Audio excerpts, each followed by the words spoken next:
జ్ఞాపకం చేసుకుందాం సంగమా. ఏంటది? నోవహు దినాలు ఎలాగున్నాయి? నోవహు సువార్త ప్రకటిస్తూ ఉన్నాడు.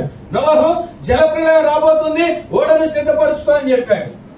ఓడను సిద్ధపరచుకోవడానికి, జలప్రలయం రావడానికి ఎన్ని సంవత్సరాలు పట్టింది? చరిత్ర చెప్తున్న సత్యం 120 సంవత్సరాలు పట్టిందంట. ఎన్ని సంవత్సరాలు? హల్లెలూయా. దేవుడు ఎంత దీర్ఘశాంతుడో చూడండి. ఆ దినాల్లో దేవుని ప్రత్యక్షత అరుదు. ఆ దినాల్లో దేవుని ఉగ్రత తక్షణమే దిగి వచ్చేదంట. హల్లెలూయా.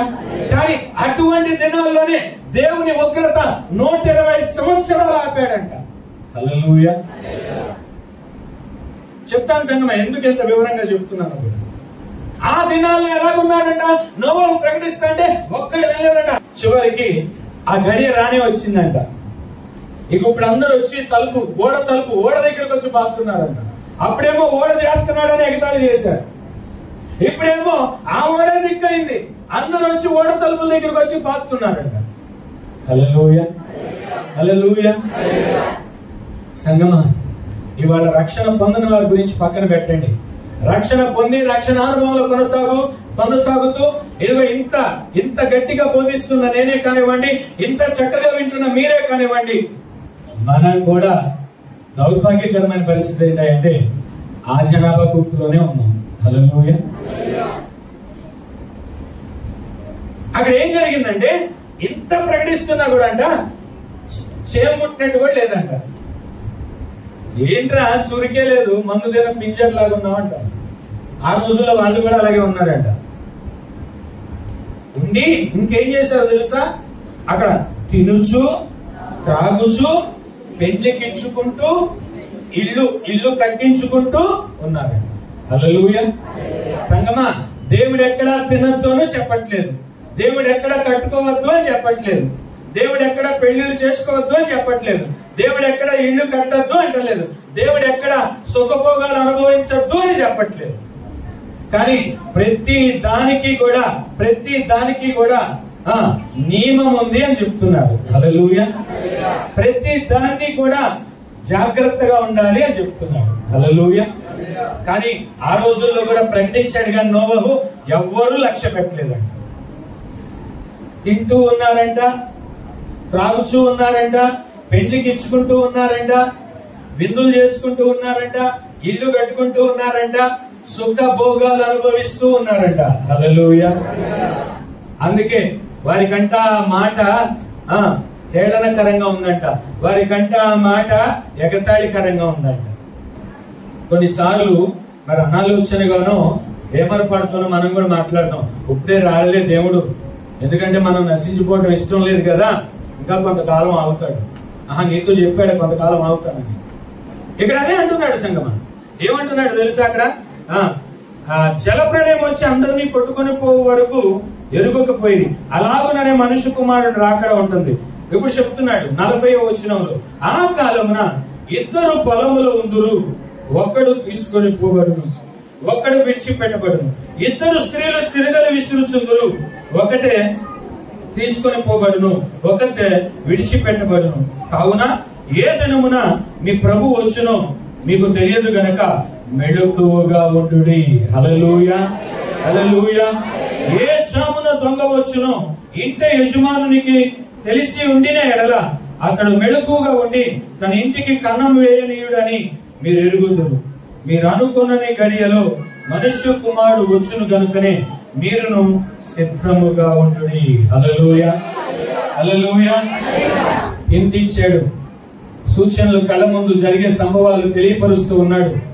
ఇవన్నీ మన కళ్ళ ఎదుట జరుగుతూనే ఉన్నాయి. జరుగుతున్న దానిలో మనం కూడా ప్రత్యక్ష సాక్షులమే.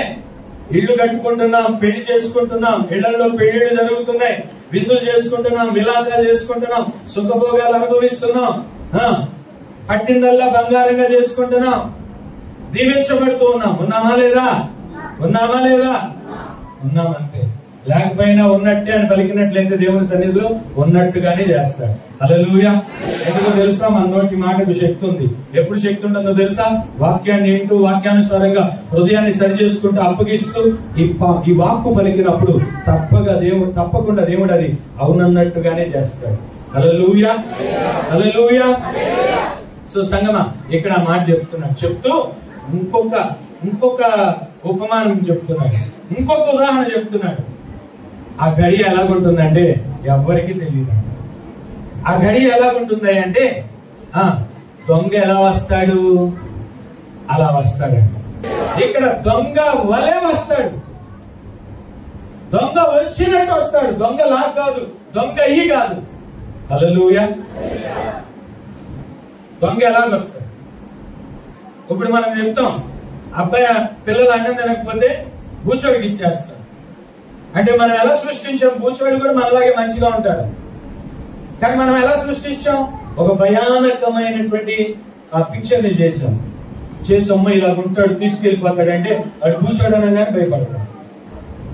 హల్లెలూయా. అవునా కాదా చెప్పండి? బూచోడు కూడా మంచివాళ్లే, వాళ్ళు ఏం హాని చేయరు పాపం, కానీ మనం అలా పిల్లల్ని ధరిపిస్తాం.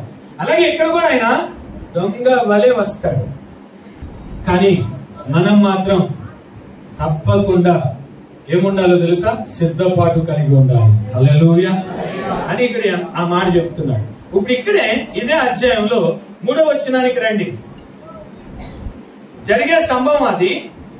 ఇప్పుడు ఎవరైతే ఆత్మీయులో, ఎవరైతే దేవుని ప్రజలు, ఎవరైతే నోహు దినాల్లో ఉన్నట్టు ఉండకోకుండా వినువారు మాత్రమై ఉండి తమను తాము మోసపరుచుకోకుండా మెళుకు కలిగి, భయభక్తులు కలిగి, శ్రద్ధాశక్తులు కలిగి, దేవుని పట్ల వాంఛ కలిగి ఉంటారో వారందరికీ ఇదిగో ఇక్కడ చెప్తున్నాడు.